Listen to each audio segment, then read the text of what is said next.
Good evening, everyone. Welcome. Welcome to the October public meeting. I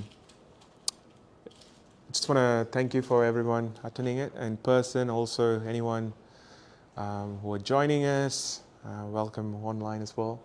And for the people who are going to watch it in the future, we welcome you as well. So this is a great platform to talk to the people present and the future, so which is great.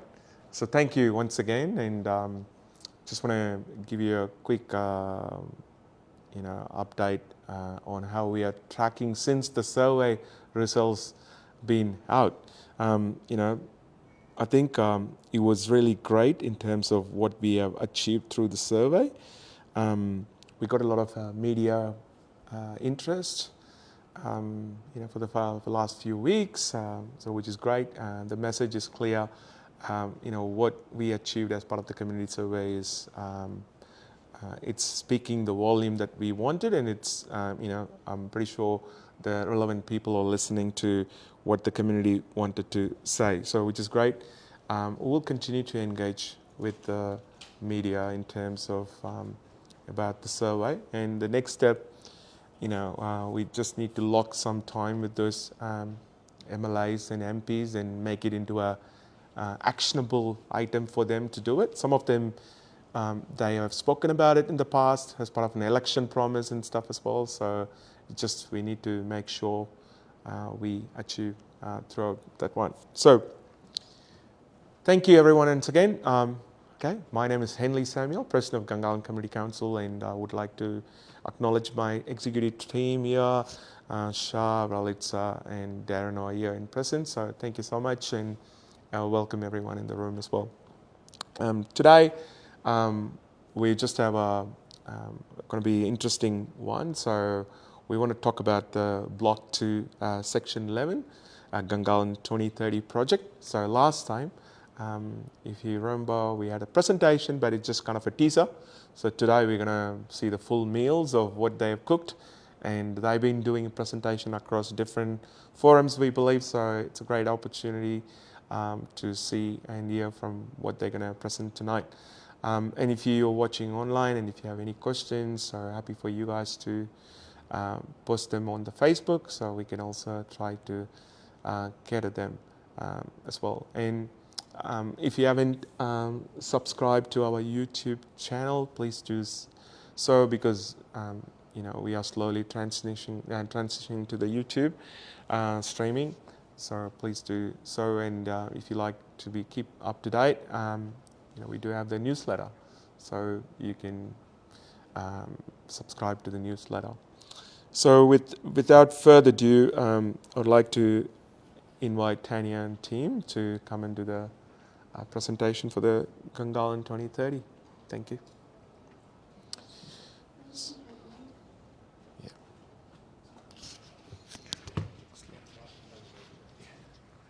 Looks like I was off the camera all the time.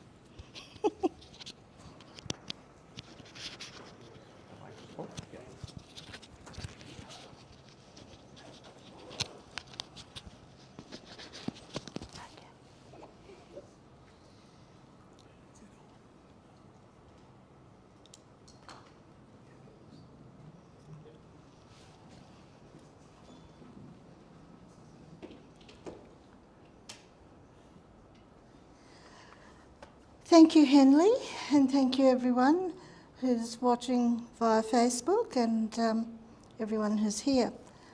Welcome, and thank you for joining the Gungahlin Community Council presentation for Englobo 2030. I'm Tanya Parks, and I'm the Community Consultation Consultant. It's quite a mouthful. And I'll be reporting on the feedback from the community between the 10th of September and the 13th of October. So by the 13th of October, you need to get all your feedback into me so that it can be included in the consultation report. We distributed about 4,800 postcards with information about the consultation opportunities to about 1 kilometre radius of the site. The consultation information plus all the project information is on the website, which is gungahlin2030.com.au. So the consultations we've been having, as Henley said, on the 10th of September, we gave a teaser of the whole presentation.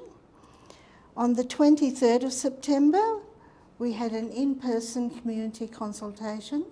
On the 25th, we had a virtual one online. 8th of October, today, we're back here with a full presentation at the GCC Public Forum.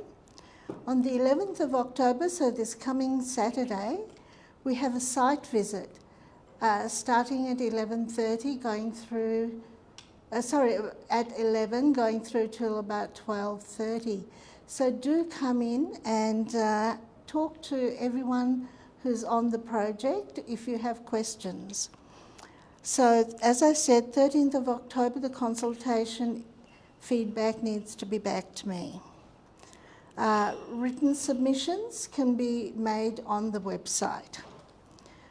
I'm going to hand over to Jennifer. There'll be plenty of time for questions at the end, but I hope you enjoy this presentation and that it gives you lots of information. Jennifer is going to introduce our presenters and acknowledgement of country.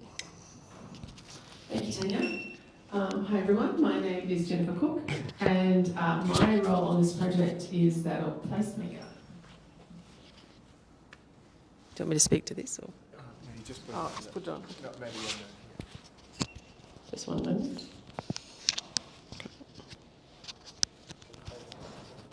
I'm doing this with the wrong hand. Can you put that on the thing? Brilliant, thank you. So my role on this project is that of a placemaker.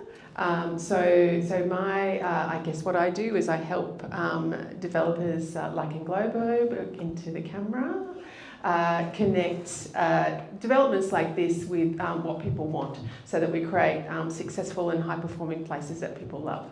So I'm going to introduce the presenters tonight, and I'm also going to talk through a few of the principles, I guess, behind this place and that have influenced the direction. Before I go, I just want to, as the next slide, I just want to, sorry, I like to walk around, I can't do that. you can walk around. I can walk around. Okay, it's going to follow me. That'll be challenging for it. I just want to acknowledge the traditional owners of the ACT, the Ngunnawal people, and their connection to the lands of the ACT in the region. And I'd like to acknowledge and respect their continuing culture and contribution they make to the life of Canberra and the ACT. Okay, before we get into talking about the detail of the project, I just want to play a little short video for you. That's just a little bit of a fun teaser, just to kind of give you a little bit of a taste of what we've got to come.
So just a little bit of a taste there of what we have to come, but we'll go back to the video and show you some more bits and take you through it in a lot more detail. So first of all, just to, I guess, what are we talking about when we talk about Gungahlin 2030?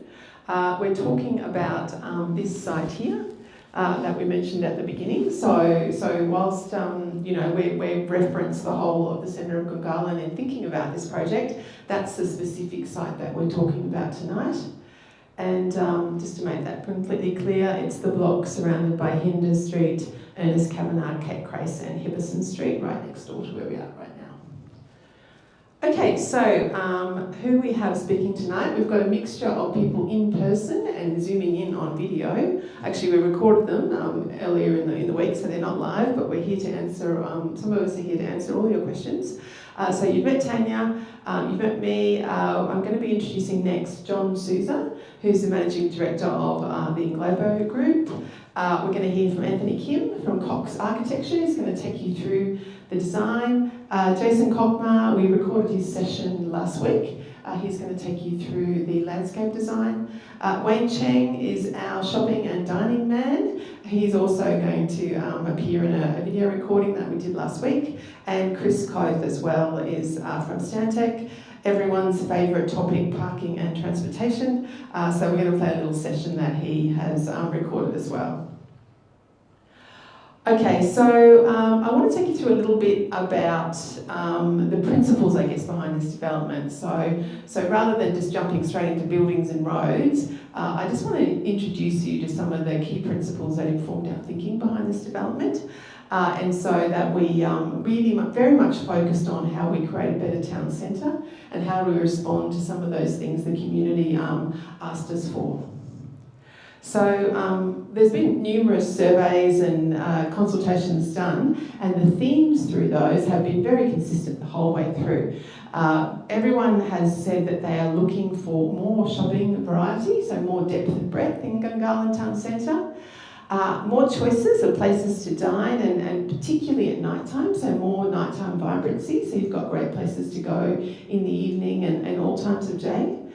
Entertainment and things to do for those times where you just don't want to get in the car and go somewhere else. You've got loads of things that you can potentially do on your doorstep, particularly for families.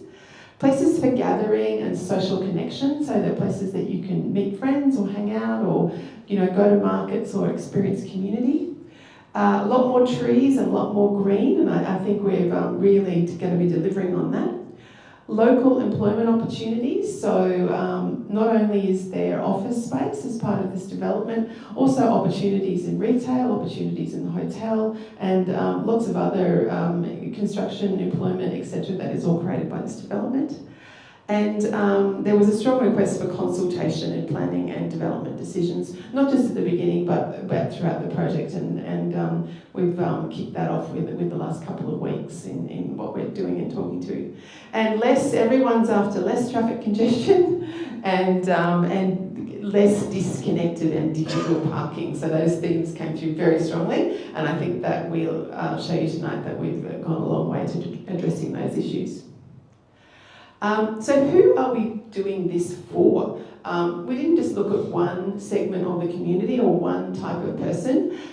We looked at the whole community, so singles, so couples, people with young families, people with older families, seniors, multi-generational families, people that might want to work here as well as live here. So we looked at the community very holistically in terms of thinking, how do we meet the needs of a diverse group of people through this place?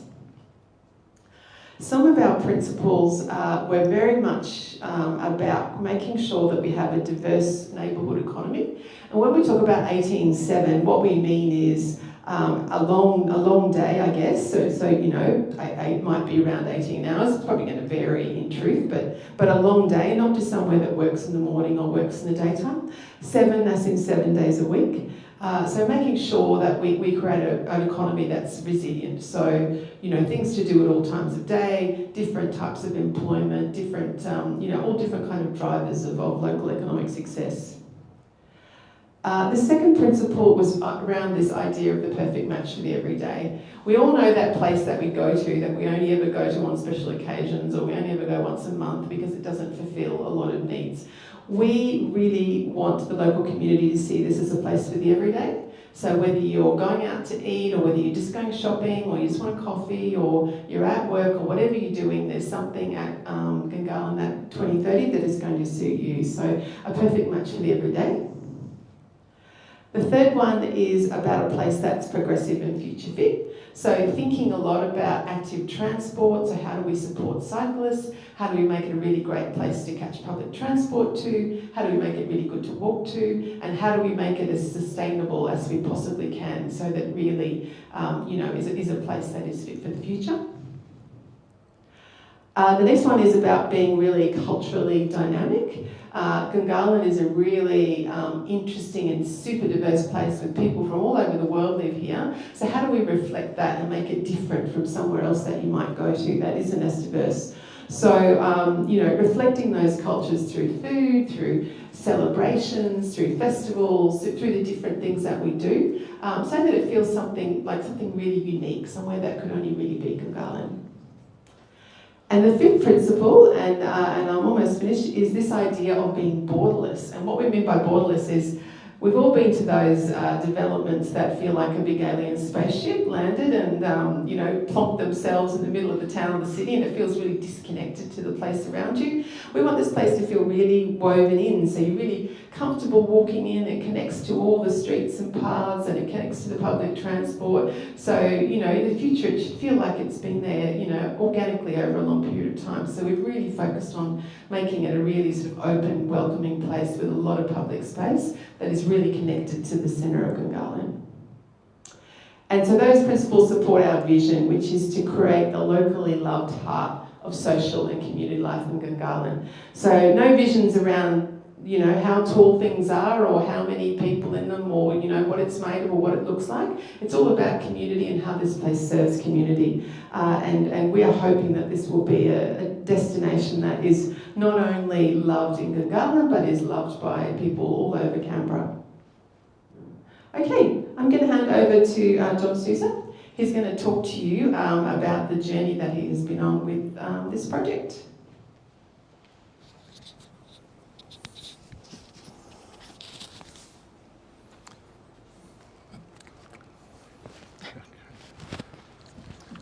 Thanks, Jennifer, and thanks, Tanya, for that introduction. We've been on this journey for a number of years. Family's been developing in Gungahlin from the inception. So from Palmerston and joint venture partners, we've effectively developed something in every suburb of Gungahlin. So it's great to have an opportunity to come back and help change, I guess, the direction of Gungahlin and the town centre. So the journey itself, I'm going to start with a disclaimer because it's best to acknowledge some of the difficulties that have existed on this particular journey. So this is the disclaimer that currently exists on the website, which just really stated that even though we were in the middle of community consultation, we couldn't actually progress to development application for two key aspects. One is the Gungahlin Entertainment Precinct is not physically legislated. So a lot of the entertainment and noise levels and all those considerations, they're not actually, it's not being legislated. And the second one was around servicing and what that means for sustainability and potentially putting at risk the office and the hotel use. But I'm, I guess, glad to announce that we've had some positive feedback over the last couple of weeks. And since we were here a month ago, a lot of those roadblocks have, I'm not going to say evaporated, they still exist, and there's huge challenges with this project moving forward. But it allows this development and this proposal that we put forward to actually get to the starting line as a development application. So we're going to treat that as a win. So this disclaimer will change from tomorrow, from stopping the development application to progressing. So I thought I'd just start with that, that point. And, the second one was around servicing and what that means for sustainability and potentially putting at risk the office and the hotel use. But I'm, I guess, glad to announce that we've had some positive feedback over the last couple of weeks. And since we were here a month ago, a lot of those roadblocks have, I'm not going to say evaporated, they still exist, and there's huge challenges with this project moving forward. But it allows this development and this proposal that we put forward to actually get to the starting line as a development application. So we're going to treat that as a win. So this disclaimer will change from tomorrow, from stopping the development application to progressing. So I thought I'd just start with that We always start with the community. So some of the research undertaken, the focus groups, this is a sentence that described the town centre, and it's a really strong word, avoid. So central to our offering was acknowledging there are sort of transport and connection issues. So the journey, and I showed this slide last month, it's been ongoing for 5 years. So we secured the site in 2020. I'm not going to go through the detail, but the future of the town centre has been extensively debated and studied in that 5-year duration. Everything from active travel to different master plans, through to the Gungahlin Transport Plan, DB364, New Territory Plan, motions, petitions. They've all been in this sort of period. We've had a couple of design review panel false starts and a couple of false starts on traffic. But what is clear from all these early studies, and it's the graphics to the right of your screen. Actually, I've got this today. There you go, the hotel viability and the market assessments, is that a market does exist for a lot of these uses. And they were evident. The population's there, the growth's there. So all the right ingredients are there for this particular development. So we thought the best way to describe the project was through it's almost like a graphic building up the development. I'm going to warn everyone it's 5 minutes and it's a bit monotonous, but we thought it was the best way to convey, I guess, the complexity of the project. So this is Gungahlin. We're zooming into the town centre. Gungahlin East is the area currently being planned by the SLA. We now show the site in context of the town centre.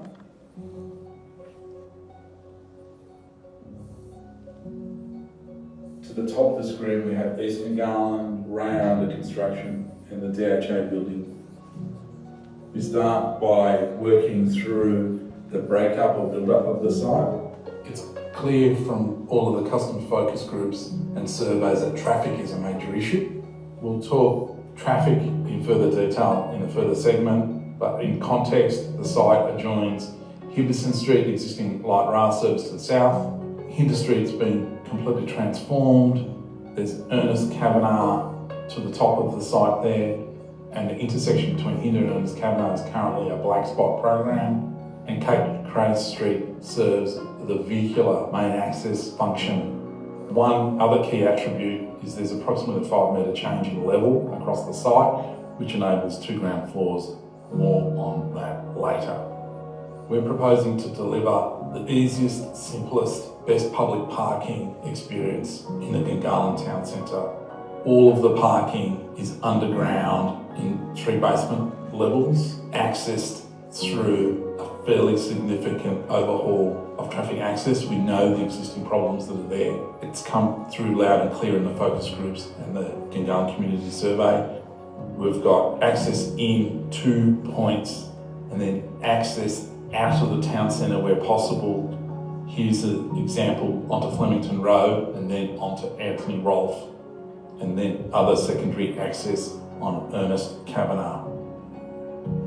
This provides the parking for a new 3-level shopping centre. It's adding the food and entertainment craved and missing from the town centre, as evident through all the customer feedback, complementing the existing offering and serviced by the new residences that will take up place in the town centre as it grows.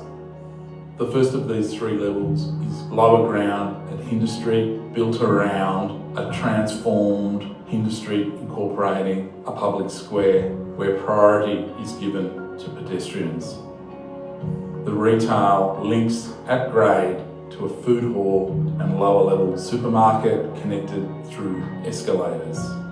This upgraded public realm is central to the multi-level food and entertainment precinct fronting Hinder Street, the second of which levels connects as an upper ground on Cape Crane Street, providing more food, entertainment, casual dining. This also incorporates a through link north-south through the entire centre and an east-west link providing easy access. There's also a one-way loading dock serviced off Kate Cray Street, providing semi-trailer movements hidden from the public exiting out. The third and final level of the shopping centre includes all the entertainment and potentially a cinema with some other complementary big box retailers. More detail will be provided as design and the DA progresses. Enclosing the shopping centre is a rooftop green space podium. You can see the glazing to the north-south link and the central atrium. This provides a lush landscape environment for all users of the development. The following sequence shows the proposed upper built form of the development, encompassing 5 different buildings of various heights with a focus on protecting the solar performance to Hibberson Street, Hinder Street and the newly created urban square. The uses all underpinned with various economic studies all come together to provide an 18/7 precinct to complement one another and provide unique sustainability offerings. The first of the building to discuss is the office building fronting Hibberson Street. This complements the existing DHA building and has a lobby off Hibberson Street. It's approximately 10,000 square metres. There's an animation there showing that particular viewpoint on the corner across from Gungahlin Village. The next building to the corner of Hinder and Ernest Kavanagh Street is a badly missing hotel for town centre, incorporating all the services one would expect of a town centre of this size. Here is an animation showing the dedicated porte cochere entry to the hotel, providing the convenience that we would come to expect from a hotel of this quality and size. The final 2 upper built form buildings encompass short stay, 150 keys, and finally 350 residential apartments encompassing 50 affordable apartments, again structured to minimise solar impacts to the development located to the north of the site.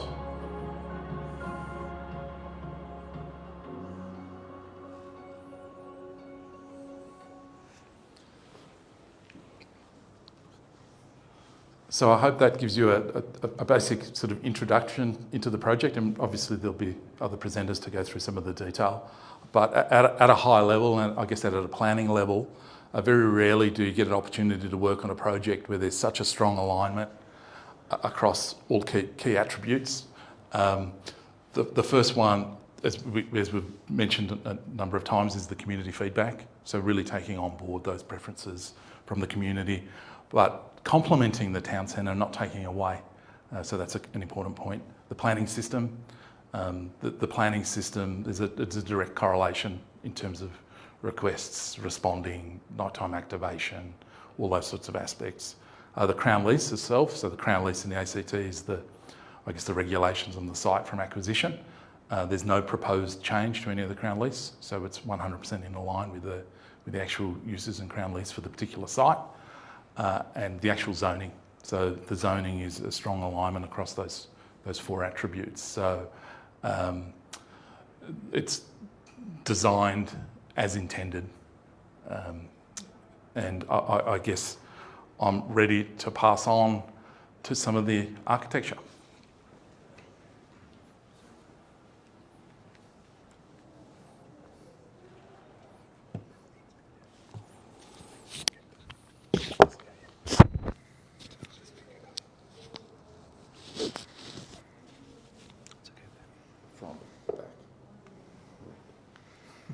Hopefully that'll...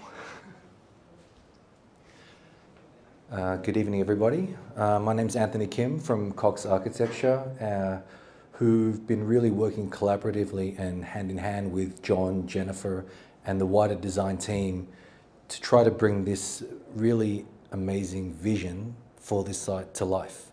I think that, you know, again, you see this sort of reoccurring statement from a lot of the research and community feedback.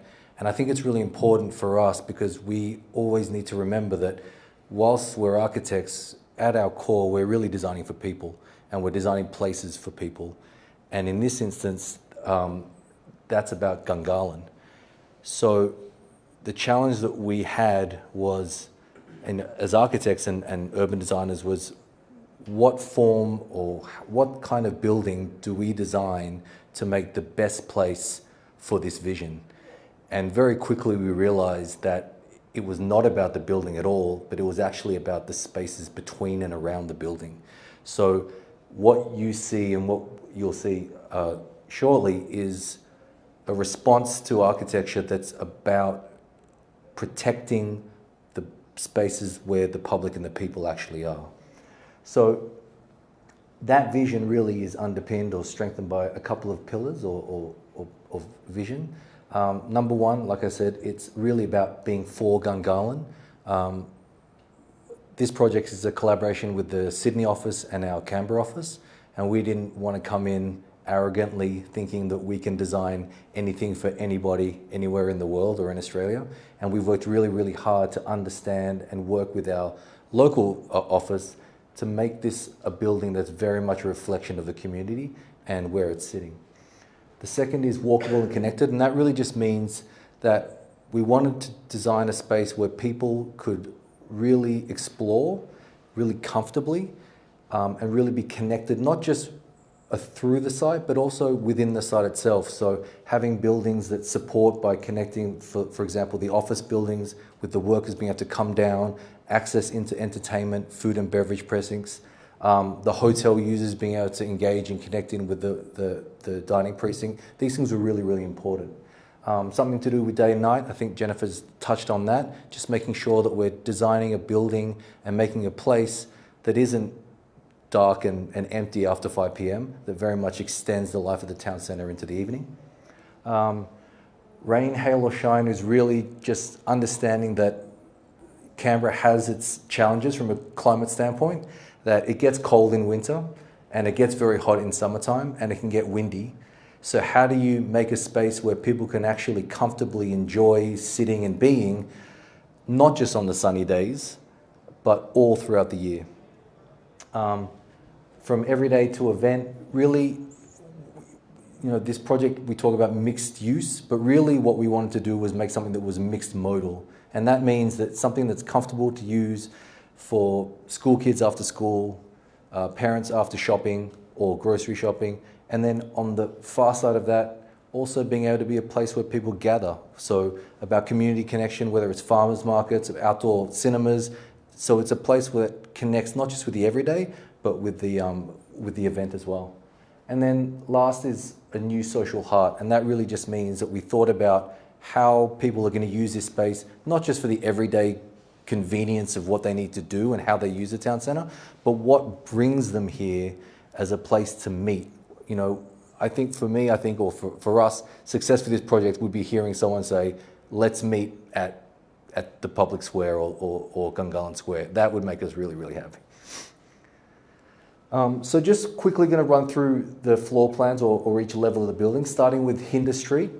So starting left to right, you can see this is really underpinned by a very large public square that's about 30 by 25 metres wide, and then surrounded by a dining precinct to the north that wraps around and also connects to the hotel lobby as well. So that whole corner precinct is very much activated, not just internally, but out to the street, both to Ernest Kavanagh to the north, and then Hinder Street to the west. And then again to the lower portion of the screen, that entry point that really creates a strong marker for the site with really strong visibility along Hinder Street and also the terminus for the light rail. You can see a couple of coloured boxes there. The first one there being the hotel lobby, which actually has connectivity all the way through to the public square and also to the market hall.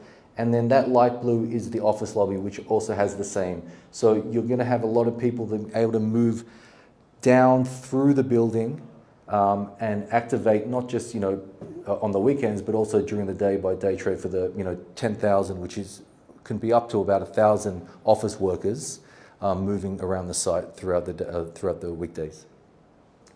As you move through the main entry that's connected to the public square, we've got the supermarket and a fresh hall precinct, which you'll see in a little bit more detail shortly from Landini.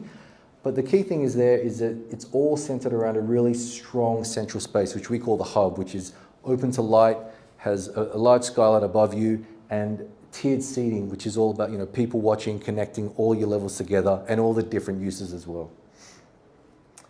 As you come up that central space, you land at another secondary casual dining area, which also has some pop-up spaces and a large atrium that looks down back onto the market hall. And then what we call our north-south link, which connects Hibberson Street all the way through to Ernest Kavanagh and is lit by natural light the whole way across as well. Not just linking north and south, we also have a pedestrian connection that moves over to the east as well, to Cape Crace. And that was really important to us because even though maybe today there isn't much directly across the road, we understand that this is not just about what we're designing for now, but also what Gungahlin is going to be in 10, 20 and 30 years. And we understand that as it grows, that connectivity is going to be really, really important as well. The only other thing I'd like to just note here is the loading dock, which we've designed. We've spent more time on this loading dock than I'd like to admit, but I think it's been really important because what it's produced is our ability to have a very, very clean functioning loading dock with an entry in and all truck movements happening within the building itself and then a single entry out. So we're not having trucks coming in with loud reverse beeping noises happening on the street. That happens all contained within the loading dock itself. As you move up again, this is the last level of the retail podium. And that's really anchored by what we're calling an entertainment and leisure precinct, which has the opportunity to be hopefully, things like cinema uses, adult and children entertainment and play spaces. And that is sort of having people moving up and down through the building. And as you see again, connected both by the hotel and office as well, and also the residential lobbies to the Cape Crace side and also Ernest Kavanagh as well. On top of all that is a huge landscaped green space. You can see a couple of pools there. The first one on the left is the hotel pool, which also has food and beverage, dining space and a wellness area. And that all spills out onto a very lush green landscaped roof. So areas where people can come out and enjoy. And that's also extended out to the office building as well. So they have their own dedicated podium roof area as well, as do the residential towers to the right-hand side of the screen. And then moving up, the hotel tower, or hotel building, I should say, the office building to the south, short stay accommodation or commercial accommodation, and the two residential buildings, all sitting on the podium. And all these buildings have been shaped, crafted, and placed to make sure that we're safeguarding solar access to Hibberson Street, and also making sure that Hinder Street is protected from wind and also gets as much daylight as possible throughout the year as well. So what all that expresses itself visually, you can see here, this is a shot from Hinder Street looking across the road to the development. The office building here on the right, the hotel on the left, that main public space in the middle, and then fully weather protected outdoor dining precinct, not just on the ground floor, but also on the level above, on the left-hand side, and anchor retail to the right. A view along Hibberson Street, which is very much understanding an extension of Hibberson Street as a retail street. And then you can see here that north-south link that breaks down the scale, so allowing a lot of permeability and movement across the site. This is a view entering the site from the corner of Hibberson Street and Hinder Street, as if you're coming off the light rail and walking towards Gungahlin 2030. And then a view of the public square as well as you enter through the retail. And then a couple more shots. This one moving into a nighttime shot, looking again at the dining precinct that sits next to the public square.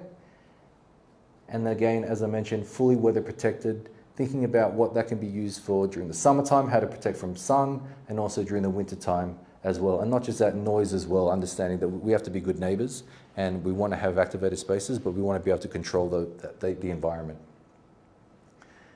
And then a view of the hotel lobby with porte cochere and drop-off on Ernest Kavanagh Street. Thank you very much. I think next we're going to hear from Jason Kogmar, presenting or a presentation that was recorded a little while ago.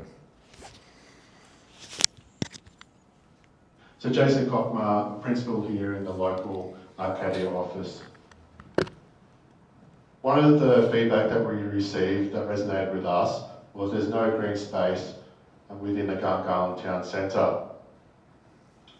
So at the start of each project, we set some goals for ourselves. And what we set our goals for this project was we wanted to create a space that is ingrained with country, a place for people, a connected the community, and a comfort and safe environment. But why the corner of Himberson and Hinder Street?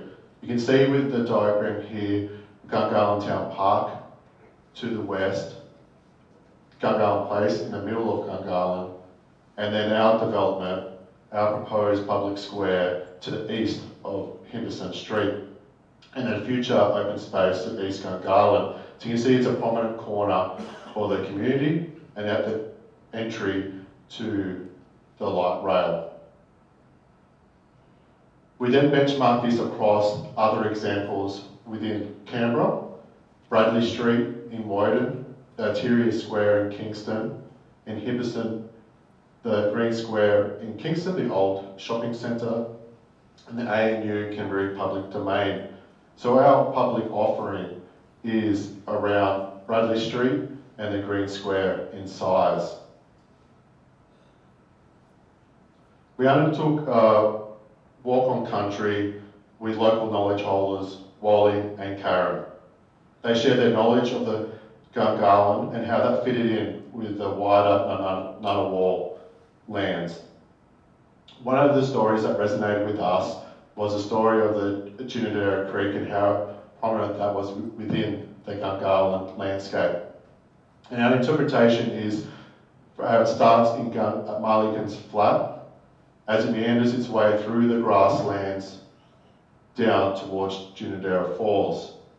And then experiencing textile, sculptural elements and planting, you will get various experiences as you meander through the space, experiencing the fauna that you would experience along Gungahlin Creek.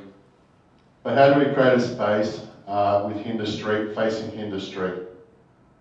One is predominantly car focused, transforming it into more a people focused street, aligning with the Gungahlin transport plan.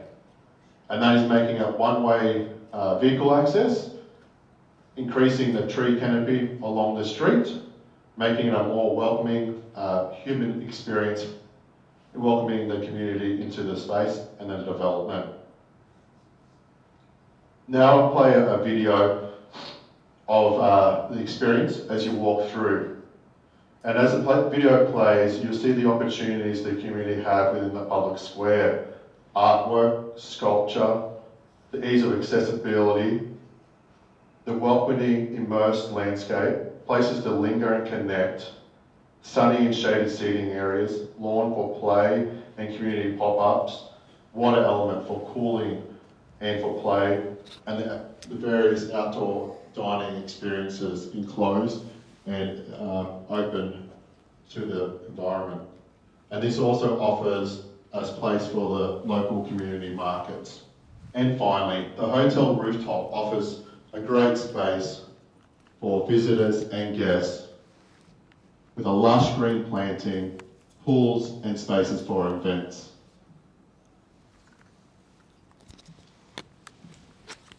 Okay, so that's it for sorry, just got one too forward. That was it for Jason, who couldn't be here tonight. And now we're going to show you another recording from Wayne Chen. Wayne's our shopping and dining man, and he's going to talk to you about the market hall. Wayne's with Landini Associates. Just a little quote from the community there. People say, only go to Gungahlin for necessities, and we want to change that and make it your place that you can go for fun as well. I'm Wayne from Landini.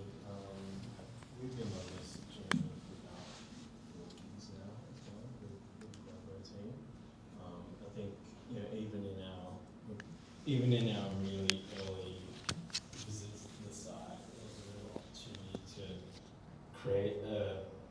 create a real town centre that kind of inspired, that kind of reflects the local culture and the local diversity. So yeah, even 4 years ago, our initial thoughts kind of were reflecting what the community is saying. And that's kind of reflected in what everyone's saying as well. So next page. You know, this really captures what we saw, you know, 4 years ago. You know, there's disparate places to go and parking wasn't great. But you know, we wanted this town centre where everyone can come and meet and gather. So it's a collection of, you know, shopping, dining, and gathering spaces. You know, activating the streets,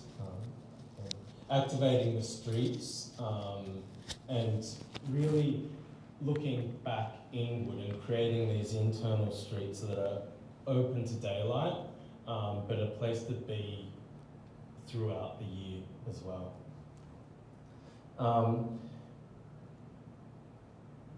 You know, this is a place to shop. You know, a place to eat, a place to dine. This isn't a mall, it's a food hall. You know? When you enter in, you have colours, vibrancy of fruit and vegetables, of a fishmonger, of a butcher, of a baker, and smells of that. So it's a really beautiful space. We're not entering into a, you know, neutral, you know, mall. Food is hero here, and we identified that, and that resonates in the community consultation work as well. So you can see the vibrancy that's captured. Next page. At the heart is this multi-level dining playground, which starts with a food and beverage at the bottom. Food hall, you have a food court up top, multicultural food court, and above that you've got the entertainment. All the activity is crowded around this space so that it is a vibrant place to be. There's also a skylight that enters through, so daylight comes streaming through right deep into the centre of the space. This is a space for locals and run by locals as well. Next page. Food. We want to reflect the multicultural nature of the place. So, you know, colour and vibrancy of the food spill out beyond the list lines. You know, more like a market than a standard mall. Next page. This is a visualisation of the space. You walk in, you get the smells and the aromas come through. Here you see the roaster, and you can see straight through to the offices and beyond. There's dessert areas. In the centre is the pop-up areas that is seasonally changed. In the centre, you see the visualisation of the space. More fresh food and a full-size supermarket at the end there. There's fish, there's meat, there's chicken, and they could also have fish and chips, burgers, and char-grilled chicken, family favourites really. Coming to the centre, light field space, plenty of options for food, beverage, and shopping. A place to be. And this place here, you saw some art as well, right? We want to integrate an art program, and this is a placeholder here. That's part of the design, it's not an afterthought. There's play areas integrated into this space as well. Once again, not an afterthought, it's part of the design, right?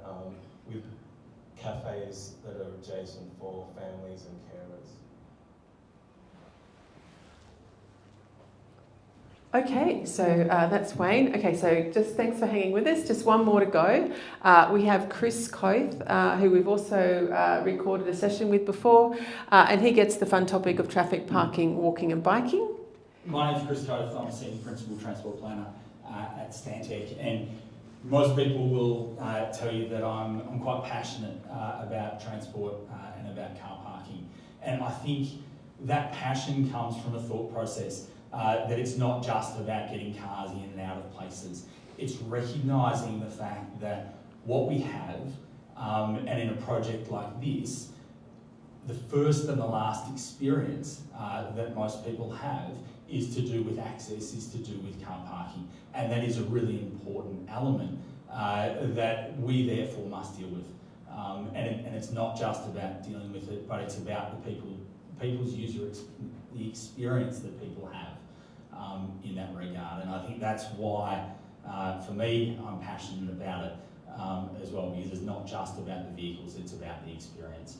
And we know that there's been, we've heard the community's views in terms of the frustrations in terms of accessing car parking, the provisions, the quality of car parking that exists within the centre at the moment.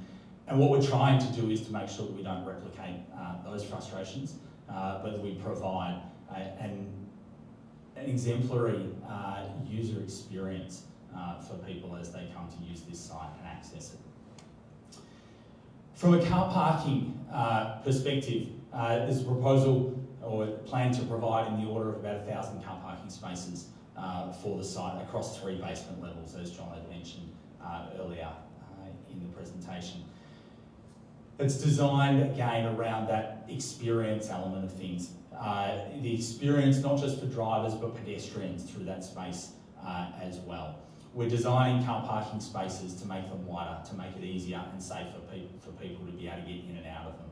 We're making aisles to enable circulation easier for drivers to be able to circulate around, to make it safer as well in that regard. There's ramps, if you just want to maybe go on to that next slide. There we go. Sexy picture compared to the other ones, I know. Ramping at either ends of the site there to enable ease of access up and down between the basement levels that are provided there, and also to spread those movements of vehicles, not to congregate them in one location, but to spread them across the site to make it easier for users to use. One of the other really important elements, and I think a starting point of a lot of the things that we think about, or that we've been thinking about in terms of designing a car park, is the way in which pedestrians move through that space as well. It's not just a space where cars use, it's a space where pedestrians move as well. So making sure that we've got pedestrian spines east and west and north and south through that car park to be able to provide for the safety of pedestrians as they move to the car park, to their cars, and to move to the travellators, the lifts and the stairs through the site as well. It's a really important element. And of course, throughout the car park, there'll be a mixture of special needs car parking through there. There'll be parking for people with disabilities. There'll be parents with prams parking. There'll be electric vehicle charging facilities throughout the car park as well, along with technology to improve that experience for people to be able to help them find car parking quicker throughout the car park and through that whole wayfinding experience of things. Now, this car park is served by 2 access points. John touched on this a little bit earlier on. 2 access points serving the car park. One, an unsignalised access from Ernest Kavanagh Street, and the second or number 1 on this diagram, is through a signalised intersection with Kate Cray Street, integrating into the intersection, into the intersection of Ernest Kavanagh Street and Kate Cray Street as well. Now, an important bit that we've been, I suppose, really wary of, if you just want to play the video while we're going, an important element is make sure that in terms of designing these access points, with careful consideration also to the rest of the town centre as to not just how can we serve this site, but how through what we're doing here can we help to make the town centre a bit better from an access perspective. And that's where this intersection here, and we'll see a still shot of it in just a moment as well, but the integration and the addition of right turn movements at the intersection of Ernest Kavanagh Street and Cape Cray Street has been an important element to us in terms of being able to move people into and out of the site effectively. In particular, that access to and from the east of the site and enabling that to occur so that people coming out of the site aren't forced back into the town centre, creating congestion within the town centre, but enabling that ease of access into and out of the site to enable us to be able to provide those better pedestrian outcomes, those better place outcomes to the west of the site along Hinder Street, and to be able to provide those improvements not just to this site but to the town centre in terms of the way that it's accessed. In terms of Hinder Street, we've touched on, Jason's touched on that a little bit already. If you just want to flick maybe to the next one there. Hinder Street, obviously some changes, undergoing changes in line with the Gungahlin Transport Plan in terms of what Hinder Street might look like or will look like in the future. You know, Hinder Street at the moment serves almost as a bit of an edge road to the commercial centre. But as this development occurs on the eastern side, Hinder Street very much is going to become an internal street to the town centre, with Cape Cray Street playing that real access role. So there's that need to think about how we transform Hinder Street from an access perspective. And in line with that Gungahlin Transport Plan, and as Jason mentioned, a consideration of making Hinder Street a one-way street, to be able to really improve the opportunities for pedestrian access around the street, to be able to improve the accessibility across Hinder Street, to be able to link back to the public transport facilities, the light rail interchange, the bus interchange to the west in the town centre. So it's a really important aspect there in terms of being able to integrate those different movements within the town centre further. We'll move on to talk a little bit more about walking and biking and active transport to the centre as well. Now, this has also been a really important aspect of things in the design. The signalisation that we've spoken about there in terms of the access, the intersection of Cape Cray Street and Ernest Kavanagh Street and the site access, signalising that helps to improve our pedestrian movements and the linkage with the East Gungahlin precinct that's going to be developed over time as well. So that provides an opportunity for safer movements to occur into and out of the town centre and to link with that Gungahlin East precinct. So that's one of the really important aspects of it. Again, that Hinder Street modification is again one of those aspects of being able to draw pedestrians and cyclists into the site in that kind of regard as well, by the downplaying of it, or by the downgrading, I suppose, of Hinder Street in terms of the movements that it's going to carry, but really enhancing that pedestrian facility for the site. A final key feature of the site from an access perspective is the provision of end-of-trip facilities. End-of-trip facilities for cyclists, for pedestrians within the site, providing really generous active travel end-of-trip facilities. It'll include secure bicycle parking facilities for staff and for residents, showers, change room facilities, locker facilities. That enables people, not just people travelling to the site, but people over lunchtime going out and using, going for a run or those kind of things. It provides these kind of facilities to enable those activities to occur. Bike repair facilities within the end-of-trip facilities as well. And a really important element is what we're trying to achieve is dedicated paths to be able to access those, not just linking these paths to these end-of-trip facilities with and making people share these paths with cars, but being able to provide dedicated facilities for cyclists, for pedestrians to be able to access these areas separate to cars, to provide them with that safe access, the ease of access through the site as well.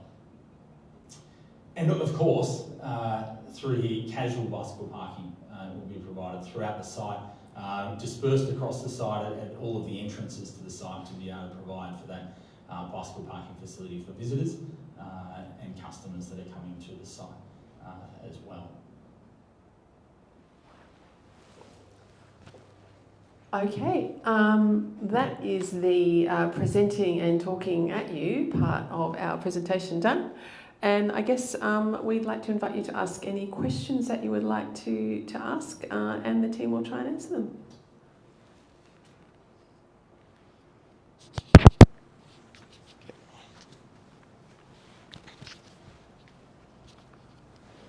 Well, I have to say that pretty well addresses most of the concerns that I've had about previous.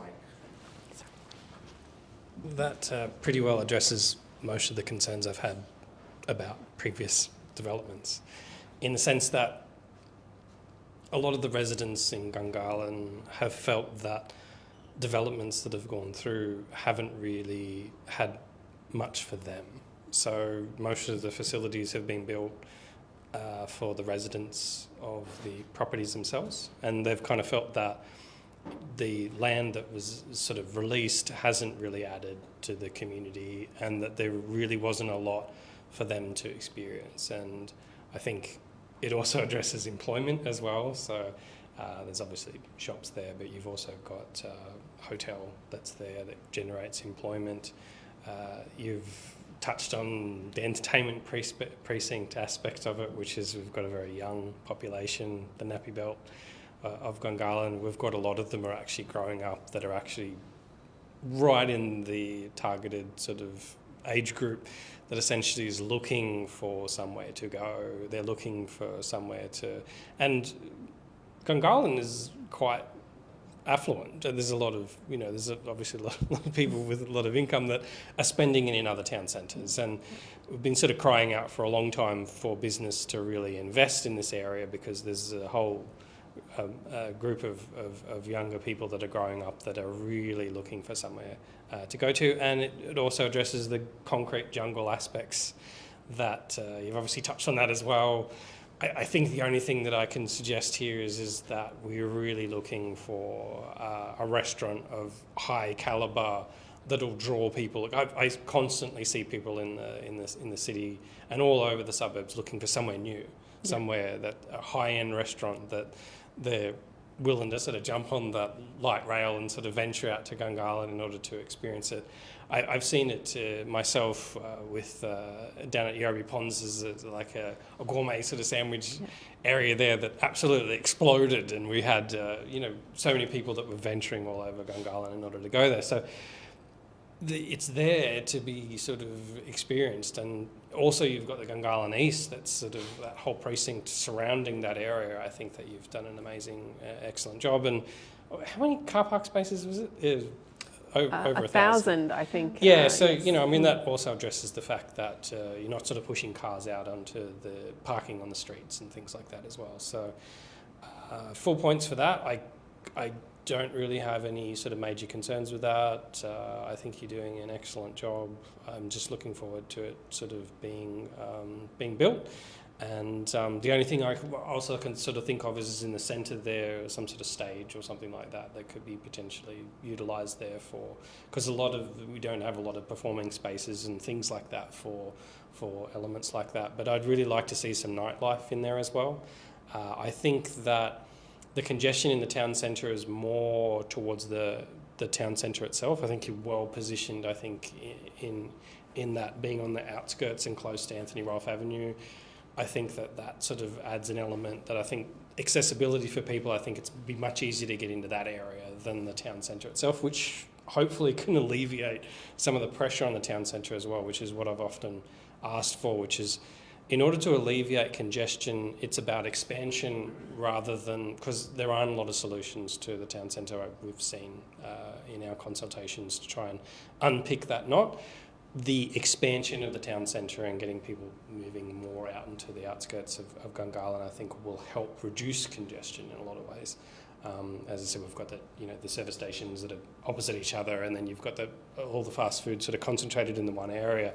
We need an expansion of Gungahlin. So, full points. I don't have any concerns. Pretty excited to see this get off the ground. Hopefully, you don't have any more blockages in your progression for this.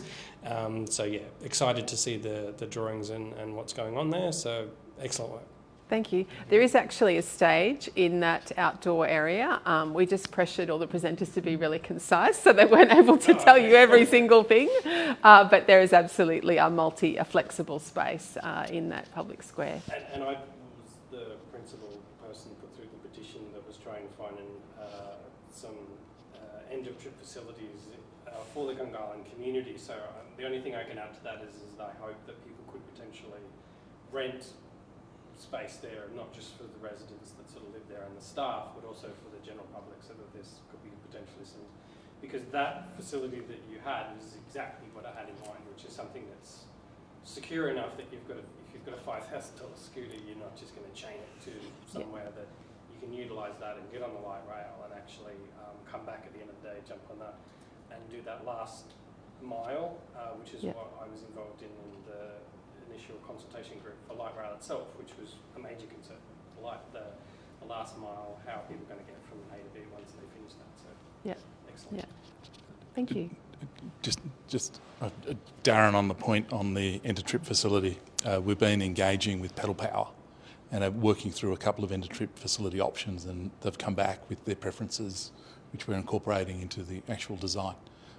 So we've been engaging with them over the last sort of 2 months to ensure that not only is it built, that it's actually used. Thank you. The presentation is really amazing. I can say that because we have seen a lot of presentation and a lot of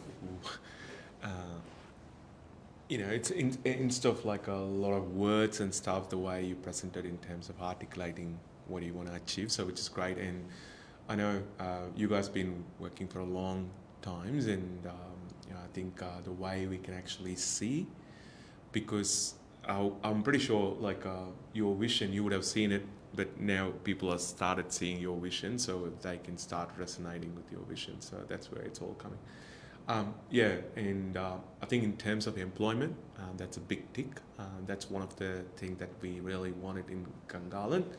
I think you said 10,000 square metre space for the employment, which is great. And if you can stick to it, because what happens in this process, there could be some compromise and stuff, but I would say encourage, this is one of the selling point for you guys with your project. So make sure, you live with it and make sure it's delivered, properly, because that's one of the key thing as well. The recent survey, as you would have seen, like, people are having that morning exodus and they come back, and so all these things are happening. So that would be really great. So it also works along with, because you have the other DHA building on the other side, so this would really go as well. And so that's great. And also about the cinema one, I'm not sure whether it's been locked or it's still you're looking into it, because as we speak, I think there was one comment on the Facebook as well. Comment on the Facebook is, about the cinema. So if you want, someone can address as I go, so it'd be good as well. I think John can John. respond to that one. John, you can go on the camera.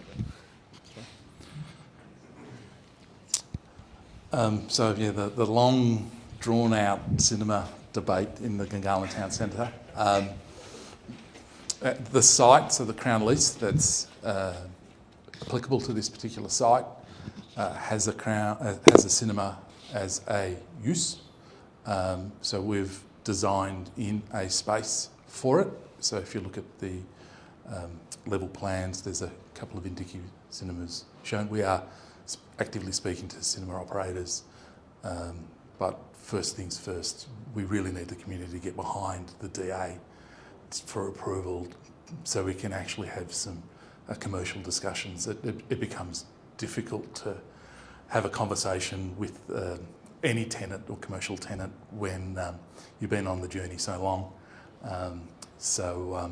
We're hopeful, like the community is.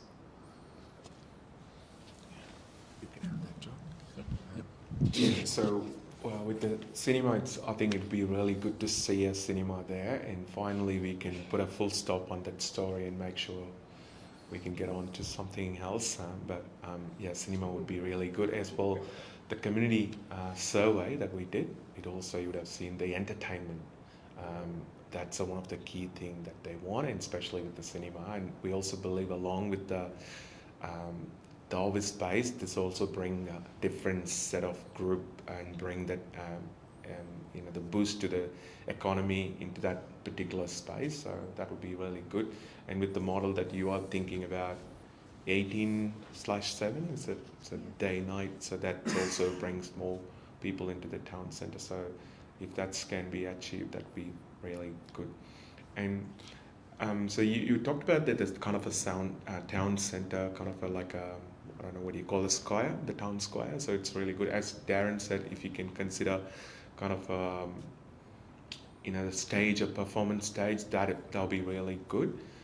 Because it also helps the community, like during the Christmas or during any of those events that they could come and do the performance, and that also bring that element into the picture. So that'll be live music. Yeah, light music and all those things, and also encourage the local artists as well. So that could do like a performance happening here, and people can have that time with family as well. So that'll be really good. So with that space, so we talked about that some markets, that's all indoor space. So with the town, that square going to be outdoor space. Is it something, anything else going to be there, like the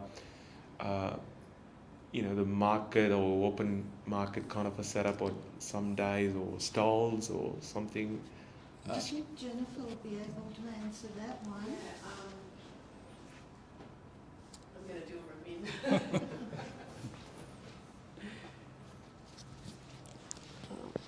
I'll just show you on this one here. Thank you. Excellent. Do the Delvine Delaney. So we talked about the town square here. So the stage area is inside towards the entrance here, so it's protected from the wind, and it'll be a multi-purpose stage because there's nothing worse than a stage when it's empty. So it'll be somewhere where you'll be able to sit in and use it, and then when it's in event mode, you'll actually be able to use that as a stage. So that's sitting in there.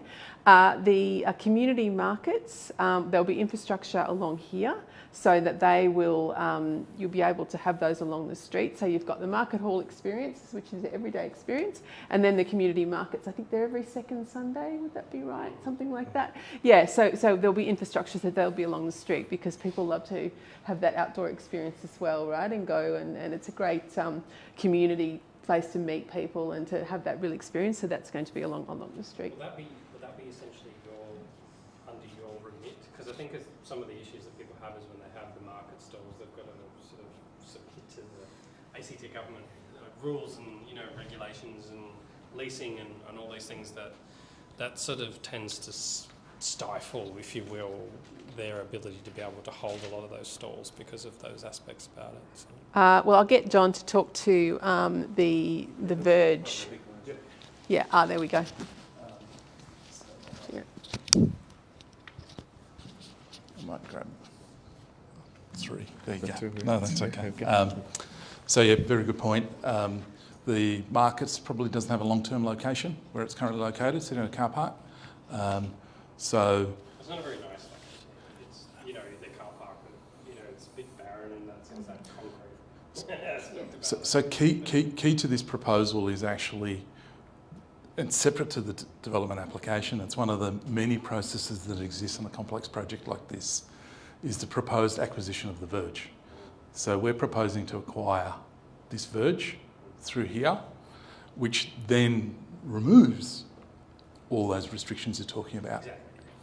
And you get to hopefully like a Gold Coast area where you have the stalls that have certainty, they have, they don't have the massive insurance costs associated with, public sort of related things, and they can work with somebody and be of mutual benefit. And just need to be mindful of the existing sort of retailers as well, but certainly this offering, this proposal provides an infrastructure and I guess legal framework to allow that type of market for the community. And it was interesting, it was actually Jennifer that led a workshop in this room. We brought the consultants in, would have been 2-3 years ago, the room behind, and sort of seen the site walking around. We really as a group, through the placemaking exercise, really, it became clearly evident that an urban square and this industry was not only crucial to our particular project and the proposal, but for Gungahlin itself, and that came out loud and clear. It's the first development that has that aspect of what this was originally earmarked for, which was the office core, essentially. And so the fact that you've got a dedicated area for business to be located there dovetails in with what we've been asking the ACT government to build a prospectus on, which is essentially not just looking at federal government departments, but actually calling out to all different types of businesses essentially that essentially can say, well, there's office space there. You know, and I guess the position issue your business there. with offices being the opportunity for a Australian Public Service Yeah. department building to join the town centre has been there since 1995, and they're not there still. Yeah. So we would be hopeful the opportunity would present itself for this particular project, but the proposal we put forward isn't relying on it. No, We're talking about a smaller building, smaller office plates, smaller market, smaller privates to enable that building to fill up, and the work from home environment isn't exactly encouraging. That's right. And the thing is that some people don't necessarily want to work from home, but they don't necessarily want to travel into the city either and pay for all of the parking and all the things associated with that. So, and also it attracts people to it if you've been able to go to a precinct that's got all those amenities and is close to light rail and is close to all those types of things. So. The last thing I probably want to touch on is the multiplier. So what you find is those office users actually well and truly help underpin that retail spend and those particular spaces. And as somebody that comes from the hotel background, is that I understand the concepts of the difference between a hotel essentially is you're getting the short-term visitors that are coming in from other areas, and they have that higher disposable income essentially because they're on holidays or they're there for, considering something like you've got all of these events that are happening in Epic, and yet all of the accommodation in the whole area is booked out. As somebody that originally came from Bathurst, the Bathurst 1000 used to come on, and these properties and everywhere was booked out for years in advance. And so having more areas that are close to public transport that can access not only the city, but can access Epic and all the events that are sort of going on there, I think is, it's a really good business. And that came through loud and clear on the presentation. There was a graphic there showing the hotel viability study back from 2020. The gap is still there. We've got some small, but nothing of that scale, and I think that you kind of need that. And if that's paired in with it, you get that activation as well, because often what happens is, and I find this as well, I come from the city back into Gungahlin, and as soon as I'm ready to shop, essentially, or the shops are closing down, and they're not, and because they don't have that multi sort of modal type thing of different types of shops that can keep the centre viable for me when I get there, when I'm ready to experience it. So I think that that's a really good, considering it's paired with light rail, I think is excellent. Sorry, you want to go back to that slide? I was... We might just put the final slide up if people want it, the website. Yeah. So, sorry, I do have a couple of questions. If that's okay, if we can go to that. It's easy for me to visualize, what we are talking through. So, with that town square, do we, I'm just thinking, when I was in Singapore, when you go into kind of this town square, they have some kind of features for the kids, they have a water bubbles and the little things that it's not just for the adults to come and sit, but if the adults want to come and sit, there needs to be some kind of a play area around that. So is it something I missed or? It's there. Yeah, actually, you hit the nail on the head. We've worked with Arcadia, the landscape architects, and we've very much designed that to have a splash pad incorporated. So obviously, can be turned off, used as paving and normal plaza space for things like the markets or any other events, but then also can turn on when the weather permits and be used for kids.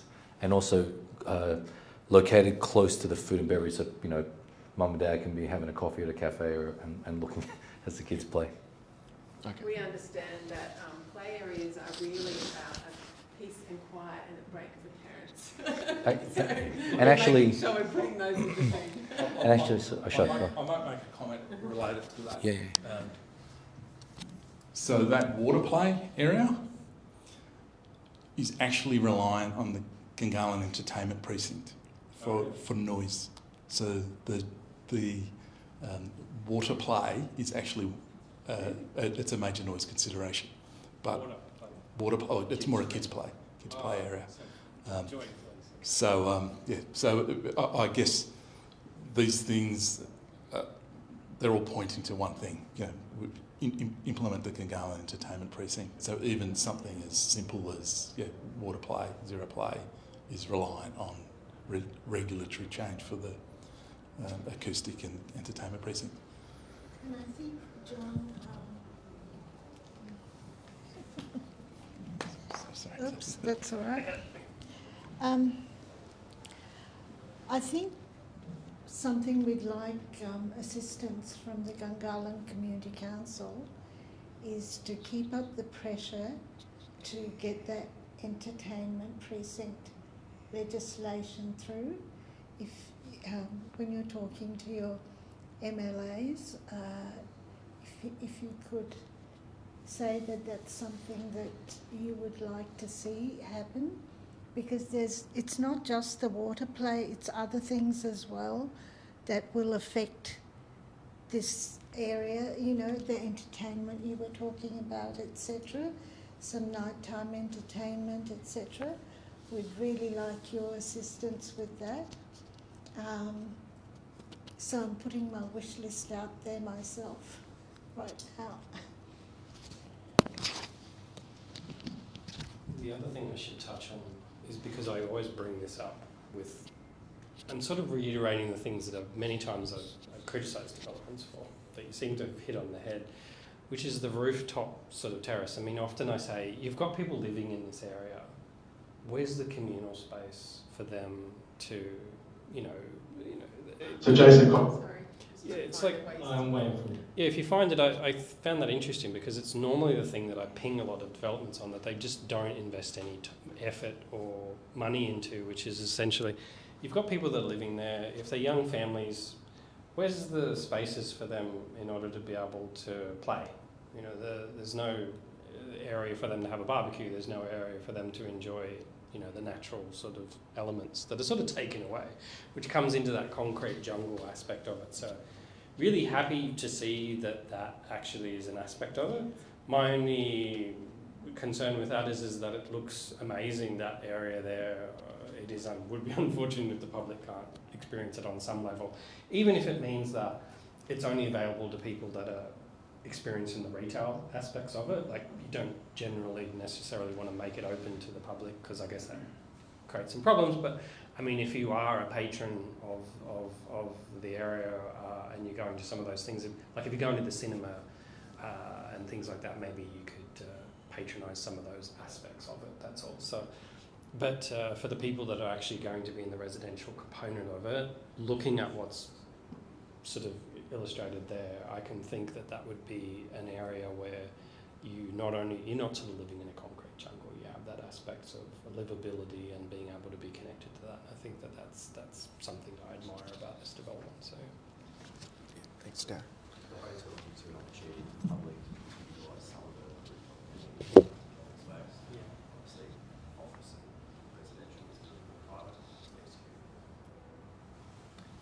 So with the car park, you know, the entry and the exit, so there wasn't one slide, it was showing some arrows. I just want to get my head around it. Is it this one? It shows the...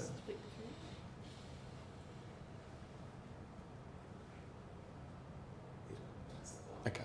So what we are saying is this going to be interstate going to be the one way, potentially, and then from the Ernest Canaway. So are we can enter from there as well to the. Do you want me just to walk through? Yeah. actually, do you have the? Because sometimes it's better because the satellite map there, you can actually see a little bit better. You see the initial slide there. Yeah, so primary entry and exit here, and there's a secondary one there, is that correct?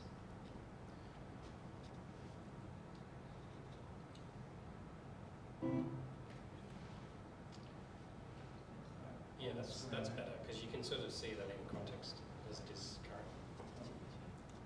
currently. So you can enter through the Ernest Kennebank. So both you can do an entry and exit through that space over here. Is it? You can enter and exit from there. So at the moment, there's two entry points for parking. The first on Cape Crace, and then the second on Ernest Kavanagh, about halfway down the block. And that was done to make sure that you're not pushing 1,000 cars all into the same place. Yeah. There's a balance of distribution. So, you heard from Chris Coath from Stantec, who is incredibly passionate about car parking. We've worked with him for the last sort of 2 years to really understand not just how to get people in and out of the car park, but also once they're in the car park, how people move comfortably and clearly so that it's a very positive experience, not just entering and exiting, but also within the car park itself. So, we've got, for example, wider aisles than standard required, in excess of about 10 to 15% of minimum widths. Our car parking bays are a little bit wider as well. All this, including things like, provisions for EV charging, click and collect, things like that, to make the basement not an afterthought, but part of the overall experience of the place and the town centre as well. So the thing that I can see the experience we have currently, it's kind of in and out, because as soon as you come out, there's a light, right? And then there's kind of a traffic lineup within the car park. You don't even know what's happening outside, but you're just waiting, right? So, because I can see your proposed model would have the lights over there, I'm not sure the way I'm thinking, if there's a possibility, there's like an underground to move the people out to the other street. I'm not sure whether how that's, you know what I mean? So you can just drive through underground and then come out somewhere else. But sometimes you can wish things, whether it's happening or not, but at least to put those ideas, like You have to close the lanes. yeah, somewhere to do it. I'm not sure whether that is possible or not, but I'm just thinking in the current setup, because right after the exit you have the light. That means it's kind of a pain point, especially during the peak hours and stuff. You have to wait kind of a queue within the car park just to get out, get in, and all those things, right? So I'm thinking, to see whether I'll have there's... a go. Yeah. I won't spend too long. So the ramping you talked about, we actually looked at it as an option. Yep. So actually ramping through the public domain, it just didn't work from an Australian standards and a design point of view. But probably didn't come up very clearly. But the exit out of Kate Cray Street is through a signalised set of lights. So the exit to the basement is connected to the lights. So when the lights go red on Kate Cray Street, they go green for all the cars to exit the basement ramp and onto the street network. So those graphics that were hand-drawn showing those white arrows, that was trying to convey that type of situation. Yeah, I think in other words, when you leave Cape Crace, you're not then turning and then, there's a red light for me to hold. As you're exiting, it's because you have a green arrow to then connect it to that. So you have an internal light. It's an internal light. It's actually connected to the intersection. Okay. I can actually, does that have the laser pointer on it? Yep. I'll show you I'll show you this area here. This area here is really concerning. Yeah. Because as it exists at the moment, people are actually traversing this street and they're not able to cross into this street here. It gets so congested along there, that aspect along there, that anybody that's travelling along this street stops here and they can't get across that intersection. So that's your actual problem area here, because of this concentration that exists along this area here, because they've got the buses and all that sort of stuff sort of traversing along through. And I pointed that out, the ACT government, many years ago, before they even built the bus station, that essentially they'll be funneling a lot of traffic actually along those small side streets. So that's going to be probably the biggest problem. And the reason why you have so many issues further down is because the entrances and exits are actually very close to the intersection.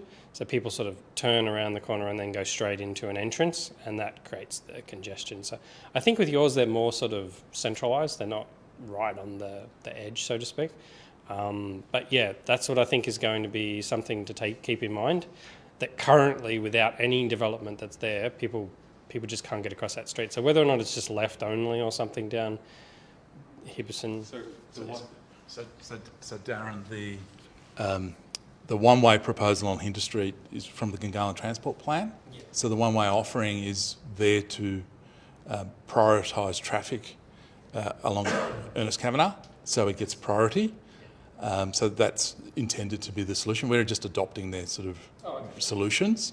And likewise, the learnings on the entrance on the other corner was part of the reason we're here 2 years later, because there's been a debate on traffic. So Chris is not here to answer the questions, but he's been a frequent, regular contact on this project for 5 years. And without a traffic solution that works, there is no retail centre. So that has underpinned the design. It probably didn't come across that well today, because we had a lot to talk about and we spent an hour. But the DA will have full details on the traffic modelling and the traffic operations and the light network. But feel free to reach out separately if you want more detail in advance of that paper. So I think, which one is the light? Is this one? Yeah, like, so what I was thinking was, like in the, how you come out of the tunnel in the Sydney, right? You just come and merge to one of the roads. That's what, I'm not sure what's possible or not. I'm just seeing if that can be considered. So you just come out, you just come out of the ramp somewhere, but you are actually connecting to this road. So if that's possibility of, think outside the box and see whether there's something to work out. So we come out of the ground, and if it comes out of the ground, it means that the lane is... Yeah, there's a lane and ramp. I'm not saying it's an easy to achieve, but if it's in the long run, it might be kind of a thing, because at the moment with the other, the traffic, those things, we avoid them all pretty much. If that's a peak hours, you might as well go somewhere during that time, because it's car park, because as one of them quoted on that one, if there's not good car park, my wife would say, I'm not going to the shops. You go, kind of, you know what I mean? So those kind of things, yeah. If Anthony Rolfe Avenue was duplicated, that would alleviate a lot of, because Kate Grace could take a lot more traffic, essentially. And so I think that's always been that big bottleneck, is they're not taking advantage of Anthony Rolfe Avenue by duplication, even though they could, because it's such a wide medium strip right the way through. And so if they could do that, then Kate Grace could essentially funnel a lot more traffic, and you could get the congestion away from the town centre and out to those arterial roads, so people are not even traversing down through Ernest Kavanagh. So a wider traffic plan and more investment in those arterial aspects would help as well. So the one more thing I want to point out, so with those, so that we understand the hotels, how many rooms in the hotels? 200. And there was a short stay place, so is it a motel kind of a setup or? Commercial accommodation. So more weekly, monthly. Okay. So hotel nightly, typically. Yeah. Short stay, weekly, monthly. It's like that place that's Is it McDonald's near the city, like above there. No, that's James Court. Yeah, James Court. Yeah, service department. Okay, cool. And with with the residential one, it's kind of how many again? 350. And this car park, they have a dedicated car park as well? They do? How many for them? Dedicated for them. So this that 1,000 includes both the space for the. A bit more than 1,000, but Okay. that's included. That includes. So for residential in the town centre in a core zone, there's technically a requirement for 0, Yeah. which is not feasible. But we would see something around sort of 70 or 80%, which kind of matches the ownership model right in the town centre. So not exactly a car park for every residential apartment, living in the town centre with those amenities that seems to match the market. Yeah, and so one of the questions I think on the Facebook was regards to the supermarket, like another supermarket kind of thing. So is it kind of some kind of a different flavour to what we already have in the community? Well, very much a different flavour with the food hall and the grading with the different sort of food offerings. Sorry, mate. I just realised you didn't have a. Yep. So 2 things around the supermarket. Project of this scale, it's a funding requirement. So without a supermarket, it's not happening for in a retail centre.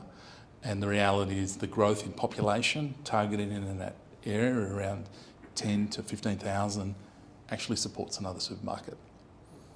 It's also about the convenience of that, wanting that one stop as well. One of the things that we heard loud and clear in the research was in an existing town centre, it's like I have to park and then I have to get the trolley and then get the groceries and then I want to go somewhere else and I get back in the car and move the car. This is about one stop, right? So you can come in, you can do your supermarket shop, you can go to the specialty stores, you can have a coffee, you can have lunch, kids can play, and you can do it all in one place. So we're really focused on delivering that. So you park the car once and get everything done.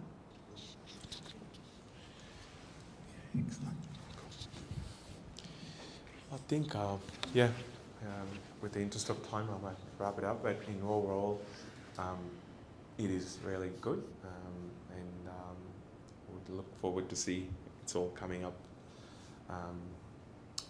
So if you can consider those, the comments and stuff for your future, updates on those things, that'll be greatly appreciated. Otherwise, thank you so much. It's very great, and thanks team for coming down and doing the presentation. Really good. And if anyone have further questions, they can contact. And the survey thing, it's happening till you're doing a. So you can put your questions on the website. Yeah. There's a spot there for Okay. questions, or contact me. Yeah. So if anyone watching, you have further questions, you can go to the website, the 2030 website, and then you can put the comments directly or contact Tanya as well.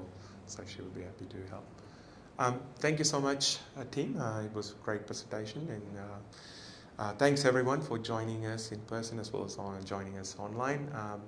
Until we see you next time, thank you and have a good night. God bless. Thank you.